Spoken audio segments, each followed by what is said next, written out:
त्र्यंबकेश्वर येथे झालेल्या पत्रकारांवर हल्ल्याचा या ठिकाणी जाहीर निषेध करण्याकामी नाशिक जिल्ह्यातील त्र्यंबकेश्वर या ठिकाणी वार्तांकन करण्यासाठी गेलेल्या पत्रकारांवर जो काही जाहीर हल्ला झाला त्या हल्ल्याचा आम्ही या भिवंडी शहर आणि ठाणे जिल्ह्याच्या वतीनं या ठिकाणी जाहीर निषेध व्यक्त करतो। आम्ही आताच उपविभागीय अधिकारी यांना निवेदन दिलेलं आहे। त्याच्यामध्ये आमच्या मागण्या आहेत की त्या जे हल्लेखोर आहेत त्यांच्यावर कठोरातील कठोर कारवाई व्हावी।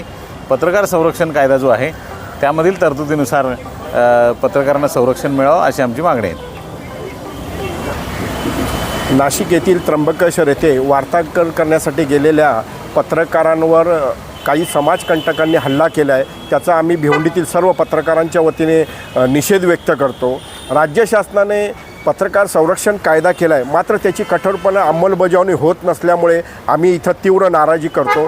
जे हल्लेखोर होते त्यांच्यावर तातडीने शासनाने व पोलिसांनी कारवाई करावी अशी मागणी समस्त भिवंडीतील पत्रकारांच्या वतीने आम्ही इथे करत आहे। याबाबत आम्ही उपविभागीय अधिकारी त्याचबरोबर पोलीस उपायुक्त ACP यांना लेखी निवेदनसुद्धा सादर केलेले आहे।